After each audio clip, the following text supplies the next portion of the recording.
Hello and welcome to the show. Listen, I know many of us are just struggling to keep even the small house plants alive, but my guest today, say farming, is actually in our roots. It's in our DNA and anyone can learn. Patrick and Ishtar Muhammad both work in the school system by day, but by night they retreat to a 31-acre farm located just south of Atlanta, Georgia. And the Muhammads are first-generation farmers who say it is important and valuable, really, to learn how to live off the land. Welcome to the show. Oh, thank you. Thank you. So good to have you. Full disclosure, we met back in 2020 during COVID when everybody's like, I want to farm, or at least learn how to garden. So it is so good to have you back in this space talking about what you have been doing for years. Yes. How did you start? Well, our family was ready to see how we can pass something on to our children.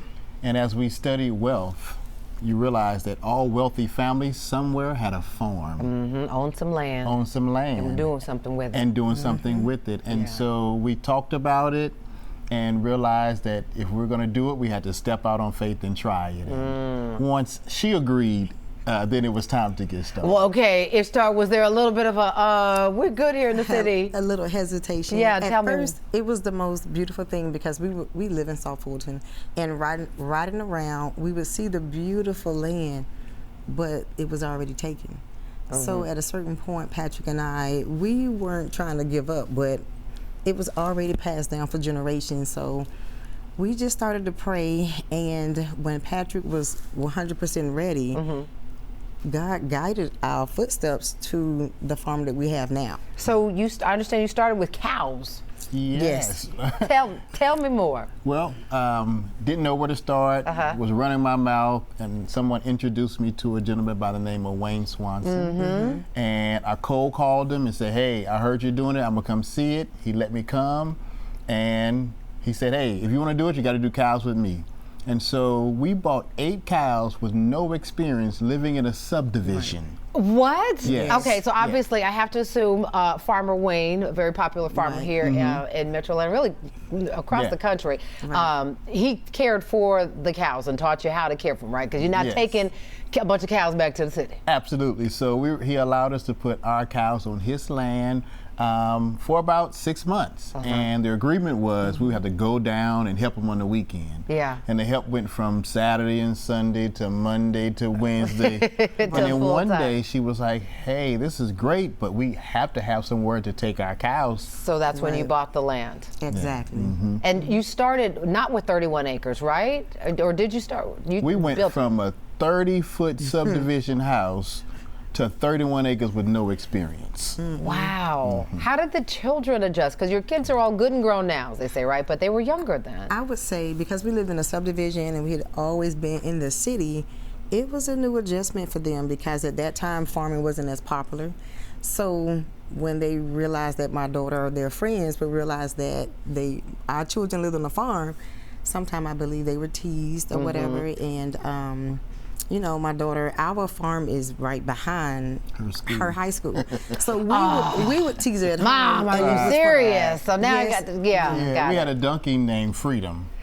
And I would tease her like, hey, I would just send Freedom up to the school to pick you up. Right. She was like, Dad, don't do that. Don't send that donkey my way. And our boys loved it. It was just the fact that, you know, it was a transition because we're coming from a 3-level home and to a small farmhouse. Right. You know, but it brought us closer together. But I want to talk about some of the pictures we see here because it's not just cows now. I mean, you have bees, you have honey, you have produce, you've got horses. There's sheep. It's a whole farm. Yes, the beautiful thing about, because we don't have experience, we weren't set and we're only doing such and such. We're only going to do cow, we were experimenting and trying to find out what we could enjoy as a family. And so it went from cows to a donkey to sheep to some chickens. How do you, I mean, all of this takes capital, right? So when the cows start making money,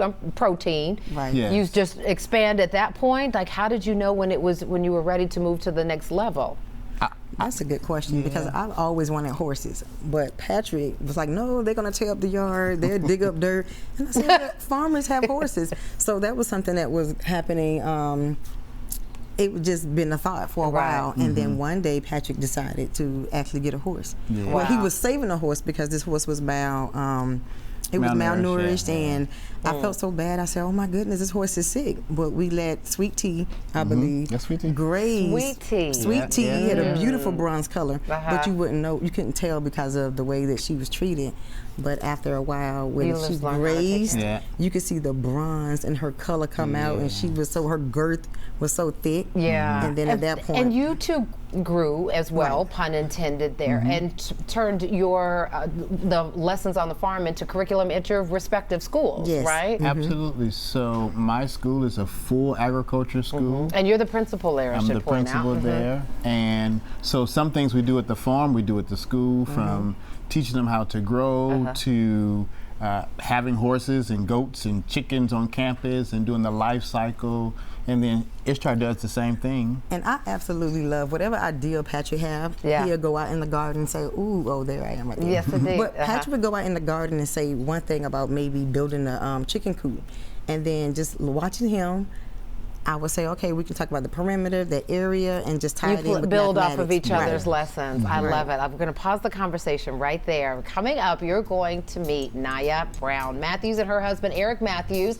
They are all about that farm and life because they say it actually saved their lives. Literally, you're going to hear, you're going to hear their amazing stories about from the city to the farm after the break. Thank you so much for watching. I really appreciate it, and I really want to thank you for season 3 of Portia. It's because of loyal viewers like you that we keep getting to share this daily dose of positivity all across the country.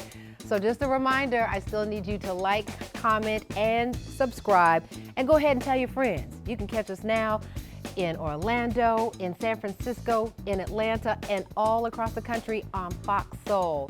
Tell your friends. We'll see you soon on Portia.